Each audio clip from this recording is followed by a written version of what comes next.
And a welcome back, fourth and long fans. It's your footy correspondent, Coach Donnie Hess here. And ladies and gentlemen, we have come to that time of the year. The AFL draft is over. The offseason is over. And crazy enough, we have season 7 in 2022, part 2. So we'll get right to it really, really quickly. As you can see on the YouTube video, I have a couple of very well-known guests that have been on before. Mr. Pete Williams, my draft expert from Rookie Me Central. Pete, how are you doing, sir? Yeah, not too bad. No, looking forward to getting stuck into it. All right, all right. And for those of you that watched the episode, a lovely young lady from the age, Miss Sarah Burt. Sarah, how are you doing? Good, thanks. Good to be back on. Awesome, awesome, awesome. So let's get right into it, Pete. We're going to crack into the knowledge that you have, sir. AFLW draft has come. It has gone. Sir, again, your draft guide, fantastic. It is a great, great piece of work. I like to thank you and all the people at Rookie Me Central. Absolutely fantastic work, sir. Tell me what it was like to kind of throw really quickly into this draft, considering you got pretty short notice to have to get this thing ready. Yeah, it was a pretty hectic time. Like obviously the months leading up, even coming into May, we were sort of asking around, and a lot of people they knew it would be either probably the start or the end of June that it was going to happen, but it was a bit of a mixed, I guess, conversation that different people across different levels were having. So we sort of planned for it to be the first weekend of June, in the sense that we'd have everything ready to go. Did a lot of planning, did a lot of writing in advance. So when it did get announced that it was going to be later in June, it actually gave us a couple more weeks, which was really good. Just being able to fine tune a little bit more and just review some stuff. And it's always a bit of a hectic time because clearly it's not like the sport itself stops. There's still state leagues happening, everything like that. So it's still very hectic, but you get it done. We wanted to get it done. So it was very good to get it done. So I'm happy the way that it came out, and really keen to now the draft's done, to get stuck into season 7 as well. So it's really good to have that sort of turnaround, and might not be as much for the players. It's been a bit of a surprise and things like that. But yeah, I'm looking forward to probably realistically for me a 12-month women's footy schedule, really. Awesome. I completely with you on that. It has definitely been such an interesting event here.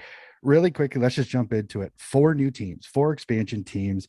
So the front of the draft was really loaded for Essendon, for Hawthorn, for Port Adelaide, and for Sydney. I know this is kind of a loaded question for some people, but who do you think had the best draft? Yeah, look, it's always tough because I think for me, you've got a balance between the ones who had the really good selections. You knew the expansion teams were always going to do well. They've got plenty of picks. They were able to maximize what they got. So obviously, if you take out the 4 expansion teams, I think you've almost got to split into the non-Victorian and the Victorian teams. I thought, considering where they were placed in the draft, GWS did quite well to get both Zali Goldsworthy and Fleur Davis to come to New South Wales ACT. I think that was a really good result for them because they were staring down, obviously, the barrel of potentially the 6th and 7th best New South Wales players for their first couple of selections. So they did really well in that regard. I loved Port's draft. I know they're part of the expansion, but really love what they were able to do, bringing in the youth. And for me personally, West Coast as well. They had a great draft, but were really, really exciting. So I think they're going to be quite a team to watch. But look, it's always tough to sort of mention from here, from Collingwood perspective. Being able to get Imogen Evans after the draft, I think, is a really good get for what they need. And then, the Gold Coast, of course, having that academy system they had in place was really, really good for them. So, I know I've sort of mentioned a lot of teams, but right now, obviously, you're pretty happy with who you've picked up if you're the clubs, and just excited to see some of these kids and mature age sort of draftees getting a chance. Awesome. Sarah?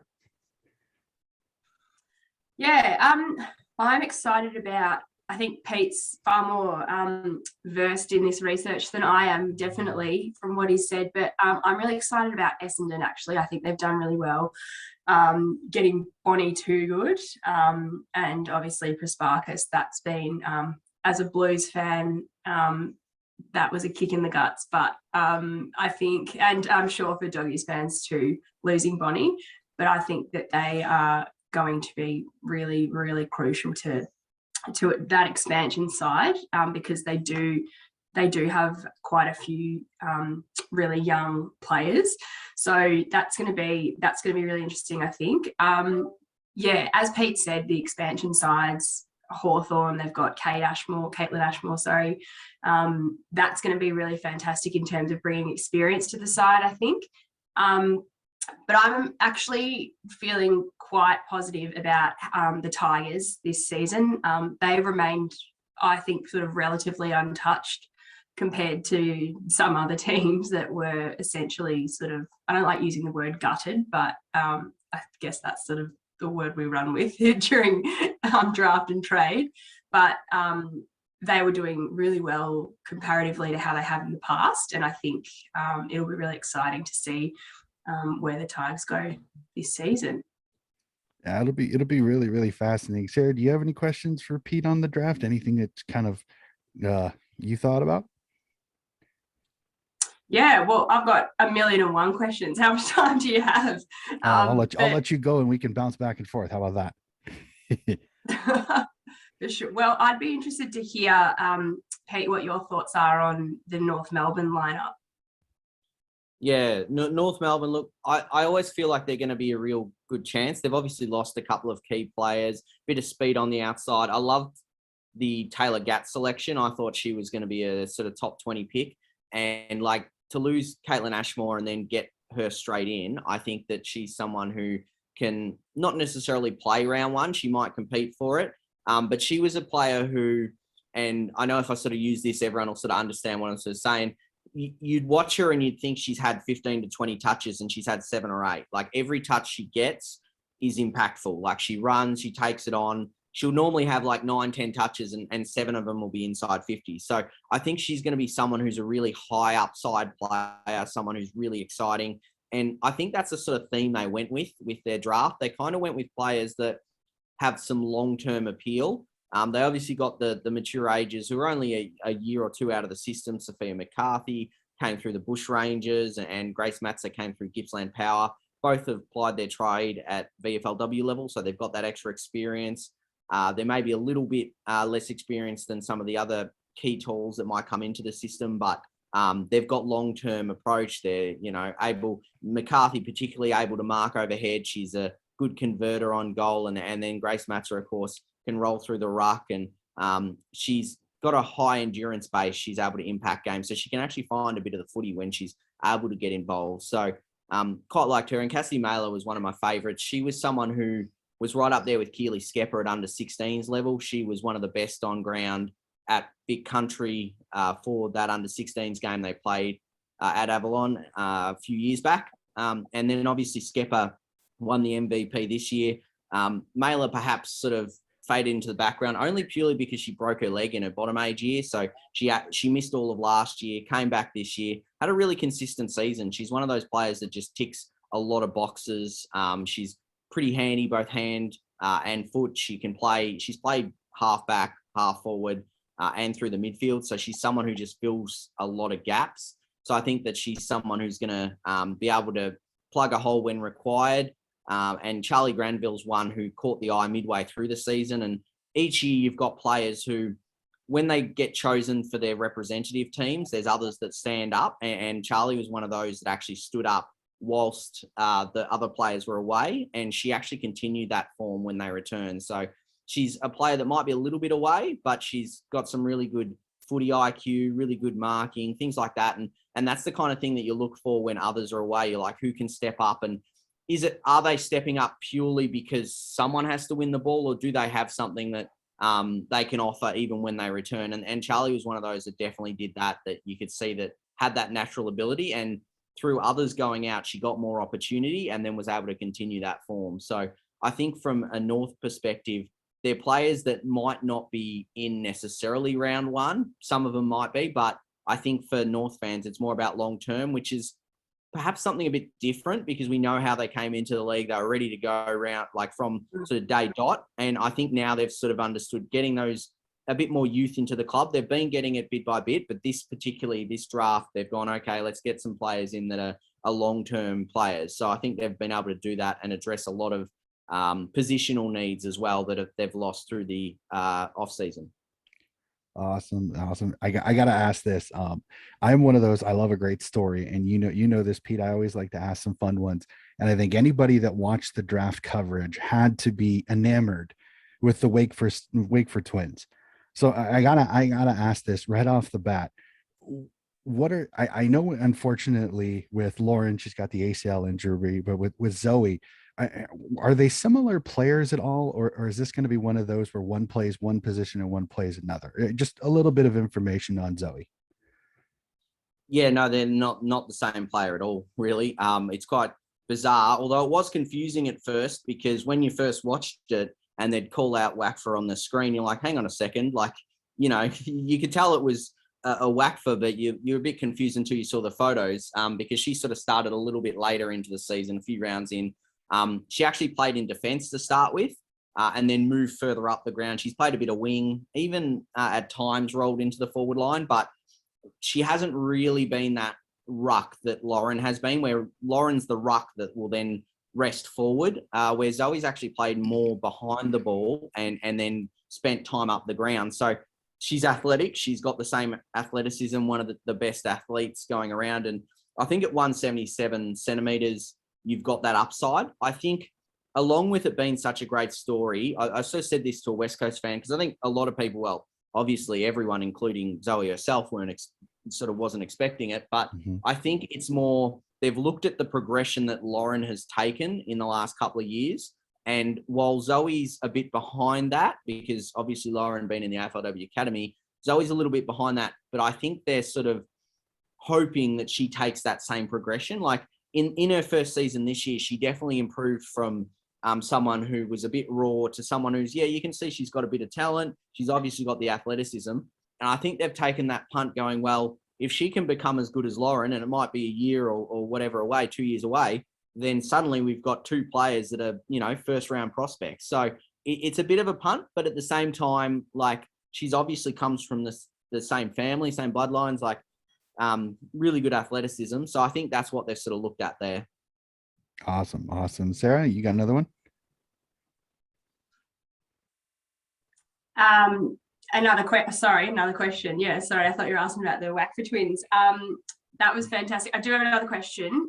What do we think about the Crows and where they're landing? Obviously, everyone cares where they've landed. Who they've lost is obviously significant, but they do have, in my opinion, one of the strongest, most experienced sides still.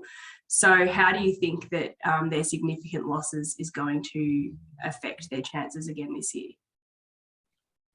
I was sort of saying to Donnie just before this that I think they're still one of the teams to beat. I think Brisbane and Melbourne have perhaps slipped ahead of them, but I still think they're one of the teams that are going to be really tricky to beat, particularly at home. We know how good they are. And if they can win enough games there, they'll be pretty strong. You sort of get the feeling, I think a lot of people, including myself, thought there might be more losses going out, like at the top end. They've lost a fair bit of depth. They've obviously lost, the greatest player that's played in these last few years. But I feel like they thought that there was sort of the sense that Erin was always going to go to Port. So I think that they'd sort of resigned to that, and we were sort of looking around going, well, who else will they lose? Will they lose Anne Hatchard or Ebony Marinoff or players like that? Sarah Allen was the one I was worried about, that if they lost, that would really be a crucial one, because we know how important key defenders are. But they were lucky in that regard. They've obviously lost a bit of depth through that back end, like the ones that are playing through the team. But through the draft, they're able to pick up a few. Obviously, Keely Kusterman, they've been able to pick up Kira Mueller, Mackenzie Dowrick, they've just relisted. But I noticed through that draft that they've picked up quite a few good disposers of the ball and players that can play in multiple positions, particularly run from defence. Like both Kusterman and Mueller are able to run off halfback, provide that bit of dash. So I think that they're going to be playing based on those selections, and all those players can play from round one if chosen. It's obviously tricky to get into Adelaide's lineup, but all of them could play from round one. They've gone for ready-made talents and ones who can really work the ball well in transition. So I think that they've covered themselves that if the opposition team does tend to get on top through that midfield, which while they've got the top end, they have lost that little bit of depth through there. They've got that defensive depth that they've been able to pick up and rebound from the back half and use the ball quickly in transition. So whether or not they bring him in straight away, but I feel like that's the way they've sort of gone with their draft and the way that they may well play going forward, trying to use that ball in transition that, okay, if they're not going to dominate as much through the midfield, then potentially they've got that backup option where they're able to run and move the ball. So I think they're going to still be a very tricky team coming into this season. Yeah, for sure. A very strong Adelaide Crows team. They're still going to be very, very difficult. So I know, Pete, whenever we talk, I'm one of those that I think we all know the first round. We all know some of the top talents. I'm always one of those, I like finding the diamonds in the roughs, those after the third round type of girls that I think could make an impact. So say somebody round 3 and further on, what's somebody that you saw that went later that you're like, she's got a good shot of making of being a starter this upcoming season? Yeah, it's always interesting, of course, with the state-based draft, because like Fleur Davis, for example, going at pick 64 to GWS, like, I mean, let's be honest, she would be a first rounder in a normal draft or very close to it. So if we take out the ones that are sort of those with less competition there, if you like, obviously she'd be one straight away that I think will start round 1, lead their ruck division. They've obviously lost Morford and McKinnon, so I think that they're going to pretty much start her. So if you're looking at pure pick numbers, she's the one that jumps off the page in terms of someone who starts. As I said, I think to you earlier, I really like the selection of Collingwood to go for Imogen Evans. I think she fits exactly what they need. I can understand why Gold Coast didn't take her, but I think that she's someone who can slot straight into that inside role. She's very good in there, and she kind of can nullify the loss of a Benici and Davey for this season. Obviously not that level, but someone who has that potential. She obviously missed 8 or 9 months due to lockdown, which that's a lot of the stories you don't necessarily hear, because she was, just for a quick insight into her, she's from the Northern Rivers region of New South Wales, so 10 minutes from the border. So they were obviously in lockdown while the Gold Coast Suns Academy were playing their 17s games. So she couldn't play even though she was 10 minutes from where they were. So they were able to play, and she unfortunately missed 8-9 months of action. So she was able to come back and really have an impact. So I think she's someone who will really have a good influence. And the other one that I really like, Charlotte Mullins out of Brisbane. Again, it's an academy prospect. So someone who, they were always able to take through that state-based system, but someone who I think will be one who can impact pretty early on, even cracking into that team. So I think that she's another one in those later rounds that'll have a real influence. So I think they're mostly the ones that are there. There's obviously quite a few that come through, but they're sort of the ones that I think from a low pick perspective are going to give a lot of great value. We know that obviously the mature ages will have a real crack across all the teams that'll step straight in. So there's quite a few to sort of bring up, but they're sort of the ones that jump off the page at me. Awesome. Sarah, you got another question? Yeah, obviously there's a lot of talk around Jasmine Fleming. She's from a pretty impressive pedigree in her family of sporting legends, I would say. What do you think that she's going to bring to the Hawks? Obviously, she was, we all sort of knew that's where she was going to head. What do you think it is that they're looking to, in comparison to the rest of their lineup, what do you think that they're looking to fill with her? Well, I expect she'll start midfield straight away. Like a lot of the top talents these days, I think they're going to just keep stepping straight in and having a greater influence from day one, rather than, we've seen with like particularly the men's or the early days where it was sort of even of the women's. We're seeing a lot more talent coming through and actually having a real influence. And Jazz was one of those players that just has an elite right foot. Like, she's ridiculous with that foot. She's able to hit targets so cleanly. She's just got natural talent for someone who has split her sporting commitments over the years, obviously with cricket.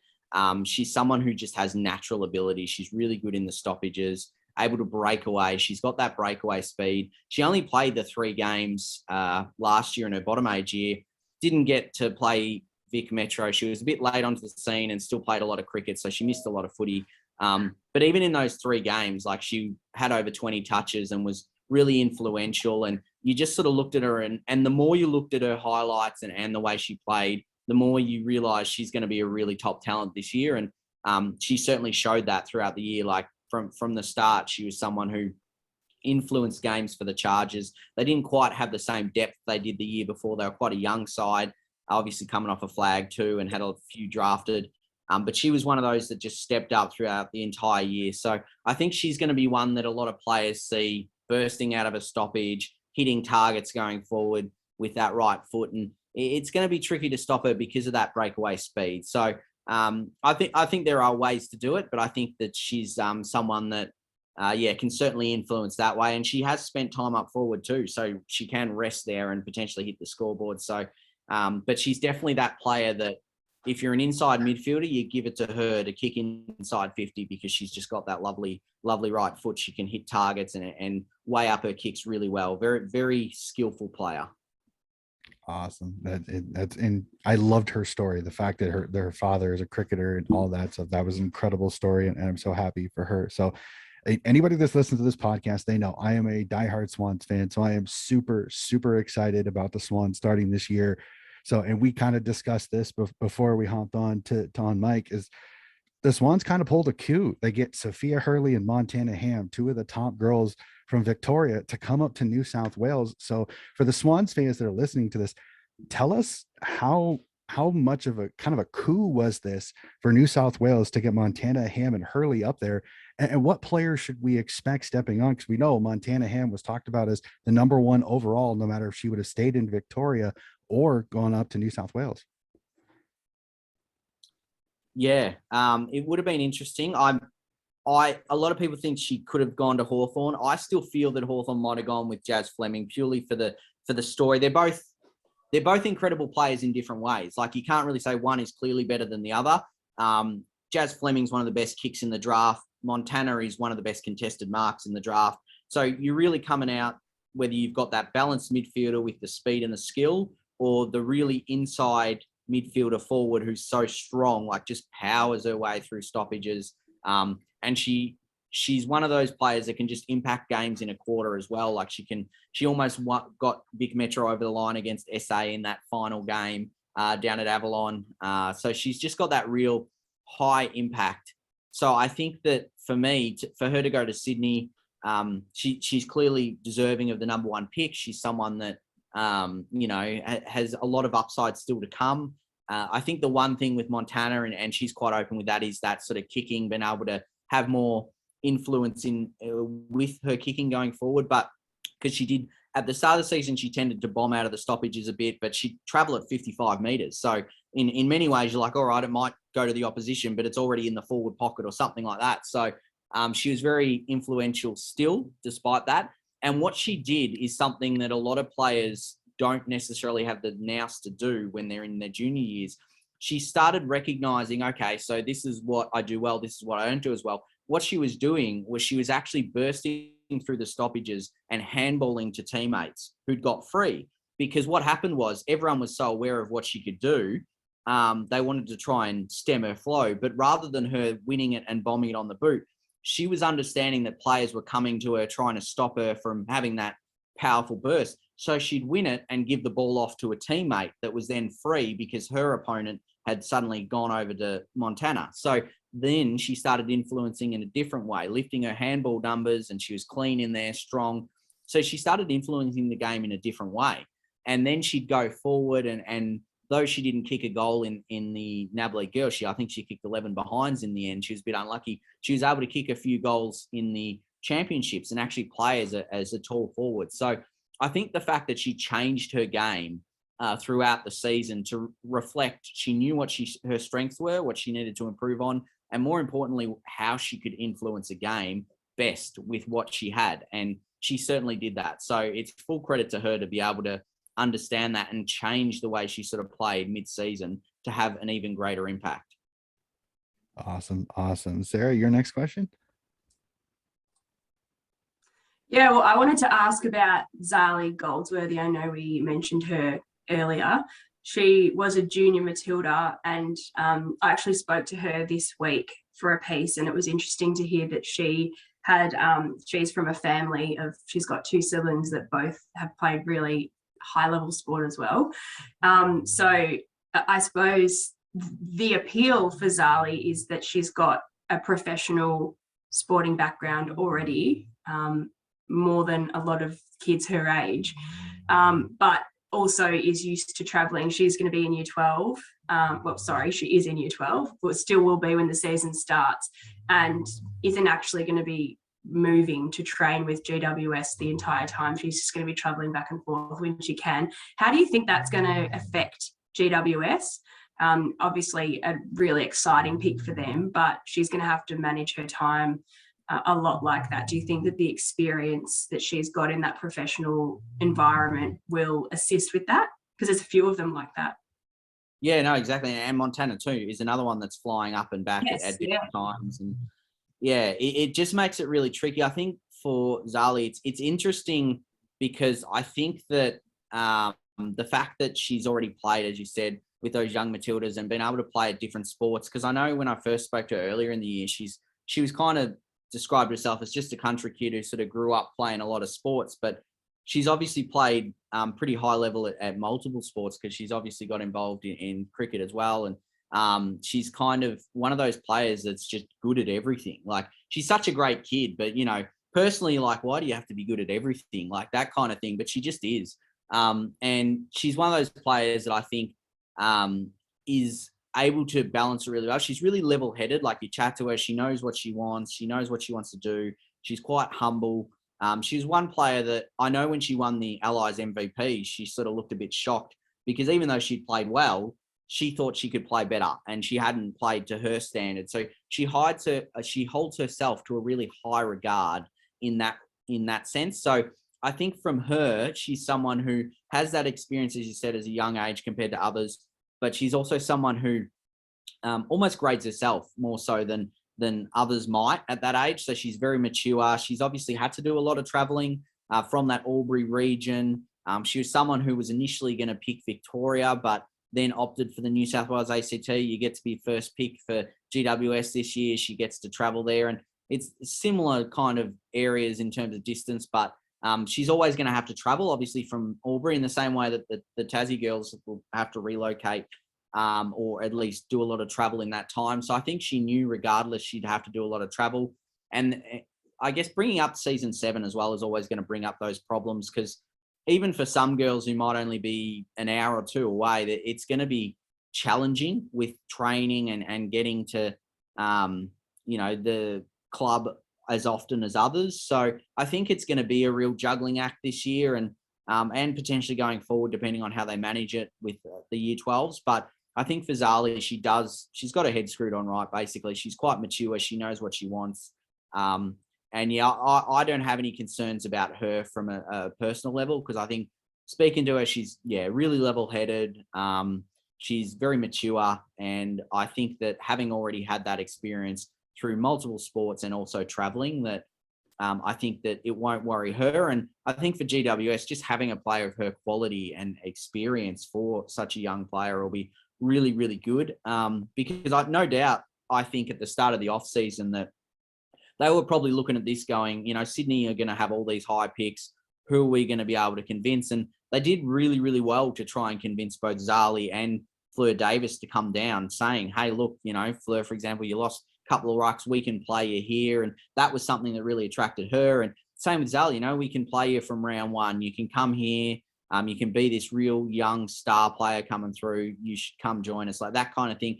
Convincing players, they've done really well and been able to pick up some real high quality players. And yeah, I think that the Giants will be happy to have her. And I think she doesn't need to do as much as perhaps some others because she's already had that experience with being in a club or an elite level club and team across multiple sports. So I think that she's going to be able to manage it pretty well. Yeah, and that's going to be fun, and I think a lot of girls, unfortunately, are going to have to deal with that with the new placement of the season for sure. So, I kind of look at it this way: is that with the state-based draft, it's always going to happen. There's going to be a player that doesn't get drafted. So, really quickly, I know a state-based draft kind of changes it a little bit. What were some of the players that you look at that you're going next year definitely are going to be near the top of the draft order? For the 2023 draft. Mm-hmm. Yeah. So yeah, I did a 23 and 2023 for next year, which I mean, eventually I'm going to have to stop that because it's going to get too many. We've sort of done for the past few years. But look, I think the one that stands out is Lauren Young. She hasn't played this year. Did her ACL, unfortunately, in training last year for West Adelaide after winning a league best and fairest at 15. So first season, she really dominated. She's sort of that front runner. I'm glad Shania Goody was able to really have a great season because coming into this year, I was thinking she was probably about the second pick. And by the end of the year, she won, obviously, the overall MVP, really dominated through that. She's sort of solidified that spot. So South Australia sort of have the top two picks next year, realistically, at this point. But like from Victoria, Alicia Pisano, someone who's one to really watch. She's someone who, again, unfortunately injured herself, will miss. She should be back sometime next season, hopefully, but I think she injured her knee as well. So she missed half the season. So yeah, she's someone who's just got a lot of X factor and football class in that draft crop for next year. So I think she's someone from a Victorian perspective to keep an eye out on. But there's quite a few that you've got some tools that are coming through. Jess Vukic, who's another one out of that program. I think Christy Lee Weston Turner's one out of Western Jets, who had a really good end of the season. We spoke about when players sort of come out, others stand up, and she's only a bottom major, but she's someone who really stood up and caught the eye. So I think that she's one that will really stand up from Western. So she's someone to watch. But then if you sort of head, I guess, out west, they've got a few. Jamie Henry's one who is just a pure inside midfielder who's played as a defender. She's someone who can really have an impact. And then you look at Caitlin Surhoy, who's one who's just come on so strongly this year, and she won the MVP for her side along with Goody for the other team in the academy game. She's just got that eye-catching ability, being able to spread from one to the other, like being able to play wing, but being able to influence it, go down the ground and everything like that. So there's just so many talents, but they're spread across the leagues really well. And for Tasmanian fans, I think they're going to have a good year next year as well. I think I sort of had about 3 and potentially 4 going into that sort of top 23. You've got Brooke Barwick, is like the Charlotte Bascarin of next year. She's just so skillful, but also tough. And Georgia Clark's another one who's just a really strong marker and one you've got to keep an eye on. So I think it's going to be a good year for Tassie. I know they don't have a team, but obviously North Melbourne having those links and keeping a close eye on them, they're going to have a good year. But it's going to be the year of the South Australian. I think they've got quite a few that are standing up and will do for a long time. They've got a very good development system in progress. Awesome. Unfortunately, Sarah had another meeting to go, so she kind of slipped out there. So again, for Sarah, she'll probably see this in the episode. That thank you again for hopping on, Sarah. Pete, we've talked a lot about the draft. Again, I wish we could go for hours talking about this, but let's go a little bit to the present day. We were discussing before we kind of went on mic is that we looked at the lists and we looked at the strengths of the 4 expansion teams. And I think I like talking about it because I think this is very interesting. Just really quickly, I mean, you've seen a majority of these girls through it. Right now, strength wise, who do you think has the strongest list of the 4 expansion teams going into season 7 of AFLW? Yeah, I think I've mentioned it to you earlier. I think I've got a bit of a different perspective to a lot of people, and that sort of comes from my opinion of the draft. Obviously, seeing a lot of the draft girls, it's always hard to balance the girls that get picked up versus the experienced talent. And I'm the most excited about Port Adelaide. I think that they've done incredibly well. I think they would be secretly sort of rubbing their hands going, geez, we've done well here, purely because I think a lot of the conversation was around Essendon. They picked up those guns, Chris Parker's too good. Even Alexander, like those kind of players that they just brought into the team. Everyone's going, wow, look at this, even Steph Kane, like the players that they've brought across, you go, wow, look how good these players are. And they absolutely are. I think Essendon could well have the most influence come next season, but I would not be shocked at all to see Port. I think Port are right there with them. I loved who they picked up. They picked up players who are different players, can play different roles. Like you even look, even if you break it down to Houghton and Phillips, they're different players. They can still have incredible influence inside 50, but they're different players. You can play them within a system. They can do this really well. The young guns they picked up, Hannah Ewings is as good a player as anyone that's come through the system. I think she's potentially one of the front runners for Rising Star, although they do usually give the Rising Star to older players, so best first-year player. But she's someone who I think will just have an incredible influence. They've picked up, Sarah Goodwin, Sachi Symes been a really good player through there. Emily Borg, like they're all different players who the young kids are overtaking the older ones at state league level. They have for a few years. But now if you look, basically the best, say, if you had 10 players in a state league, particularly South Australia, for example, perhaps 7 of them would be kids that are either eligible to be drafted or will be in future years. That is the sort of influence they're coming in. So I think Port Adelaide would be the one that I'm most excited about, and I think they could well do better. And it's more, I think, a lot of people have sort of thought Essendon will, and I think they will go well. But I think people will be more surprised by how well Port will go. So, I'm sort of expecting them to go very well. So I think it'll be between those two. Long term, I love what Hawthorn's done as well. So I think Hawthorn will be the pick with Port long term. And then obviously with Sydney, it'll be interesting to see what they do in the future drafts, because I think first up's a bit tricky, particularly when you've been thrown to a season early and everything like that. You've got to round up some players. They've got a lot of local talents. I know you sort of said this off air. In terms of the Sydney players, are the ones that perhaps have been overlooked by other clubs. They're ready to have a crack. And I think that's the thing. I think Sydney will just have a crack. They might not have as many top-end talents as the other teams, but they've got players that are going to have a crack. Their midfield's going to have a crack. They've been able to bring in some elite youngsters. Montana Ham's going to step up again, another contender for among the best young players coming through. Cynthia Hamilton will have an influence. Sophia Hurley will have an influence.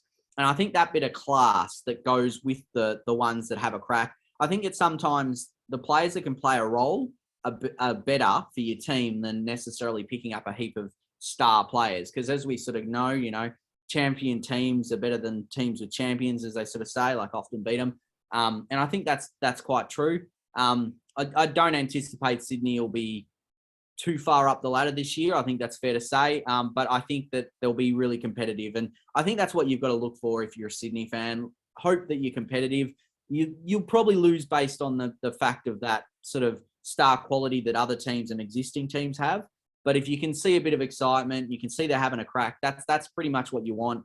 And then if you can kind of lure players from other states like you did this year, you pick up a couple of guns again, then suddenly you can sort of build that youth and that talent around them. And suddenly you go from 3 or 4 young star talents to, 6 or 7, and then it starts to grow, and that's the way you improve. But from a first up perspective, I think Essendon and Port are definitely the teams to watch. And yeah, then Hawthorn will catch them not too long with their young talent coming through. Yeah, it'll be fun. I'm really looking forward to this season again, adding the 4 in again. And then the other intrigue I look into is how does Carlton bounce back from losing again? As Sarah kind of said, they kind of got gutted with Prismarcus, G, and so many of their talented players leaving. So I look at it to some of the experienced teams. What are your kind of thoughts going into this year, like with a Carlton or with the Western Bulldogs that did take a little bit of a hit during this expansion period? Yeah, they did. And look, I've sort of said it. I feel like there's 3 teams that can win the flag. And I know it's sort of perhaps a little controversial, but I just feel that the teams that are there, the ones that I think are really in flag contention are Melbourne, Brisbane, and Adelaide. In that sort of order, I feel like Melbourne they've lost a bit of depth So I think the only way that I wouldn't have Melbourne as the standout Victorian team at least is if they were to get injuries. I think they've made their list stronger. They came within a win of the premiership. And I feel like Adelaide have got a bit weaker. They're still incredibly strong, but I feel like the difference that was there, we know every season's a new season. We know that you can't judge off one game or anything like that, or, every a week's a long time in footy, let alone, whatever it is, 8 to 12 weeks. But I feel like Melbourne, it's their time. I think they've got the lineup now that will win them a flag. So I think that this is the season they do it, because we know that the expansion teams are only going to get better. It's going to create more competition. Previously, we had 14 teams. Now we've got 18. So you've got 4 more teams that are looking to take the crown off you. We know eventually the season will get longer. It'll be harder for players, hopefully long term soon. They'll become full-time and it'll become a lot more professional. Teams will catch up. So much like the men's when they started and the teams that had already been established and they won all the flags, everything like that, it would be Melbourne's time to try and do it coming into season 7, because they've been close. They've got the team, and it's not by no means that they only got one season window, but it's more like this is the season where I feel like there's less teams jumping through that window, but open to next season. For example, Collingwood, they get Davey and Benici back. Suddenly, for me, I feel like they're just outside that window, but they're not far. They're sort of like knocking on the window, not quite there yet. But if they get them back, then suddenly they join those teams. Fremantle, if they hadn't lost Houghton, they'd be in that top 3. I feel like they're sort of the 4th team. They've obviously lost Duffy as well. They didn't have her this season, but she's someone who, if came back, would be really influential. She's obviously gone to Melbourne. So I feel like Fremantle, Collingwood, and then potentially North of the question mark. They've lost the talent, as we spoke about. I'm not sure whether they're in that bracket or whether they're just outside that. We know that it's sort of going to that 8 team, so they should make it off that. And then from then on, you're sort of looking at the team. I think this is where the expansion and the young teams over the last few years start to come in. You've got your Essendons, your Ports. I'm buoyant on Gold Coast. I think they're going to be pretty good. I think they'll surprise me. I love the coach. I think he's just a fantastic coach. He's really good at what he does. I think the Bulldogs, again, they're a question mark. I think they're around that mark. But this is where all the question mark teams come in, like your Carltons, like your Geelongs. They got Bowen in. I think she's going to be great. GWS, how do they go? They've lost their rucks, but they've gained Fleur Davis, who's, well, the best available ruck in the draft that could play this season. So there's so many question marks. And then you've got the bottom teams or the lower teams, I think are probably going to be your West Coast, your St Kilda and your Sydneys at this rate. I feel like West Coast could surprise a few teams. They've picked up a lot of talents. Ella Roberts was the best player in the draft for me, right up there with Ham and Ewings. I think she's going to have a really great year. And I think that West Coast have built some really strong players through that. Jade Britton's one who I've really enjoyed watching this year. She's been fantastic, great kid. Emily Elkington is another one, elite skills. They've picked up a lot of players. Michaela Weston got that game with Freo. So I think West Coast are going to get better. I don't think they're necessarily going to win games, but I think that they're going to compete, and I think they're going to get a lot closer. I don't think they'll be blown out as much. And I think Jess Sedgenary will be one that's a really good pickup, an underrated pickup, because she performed really strongly in the Sample Women's, one of the best players at Eagles there. So I think she's one that'll be underrated. But I think for St Kilda, until they're able to get Patrikios and Smith back, they're still going to struggle. They've obviously lost Lucas Rod. So they're probably the team that are, battling at that bottom end. Hopefully that they can compete like the other bottom teams, but I feel like they're going to have to wait for those star quality midfielders to come back. Nick Stevens is a good pickup for them. I think she'll be really good. But I mean, as a Sydney fan, I don't know about you, but like for you, St Kilda, West Coast, those kind of teams are probably the ones you're circling as potential wins. If you play them, not looking to draw off the top of my head, but those kind of teams are the ones you're sort of circling going, geez, we could win here. Like that kind of region anyway, for me. All right, so we'll end this episode just for fun. I got to do this. You already kind of said that you have your top 3 teams. I want you to take out your crystal ball really quickly.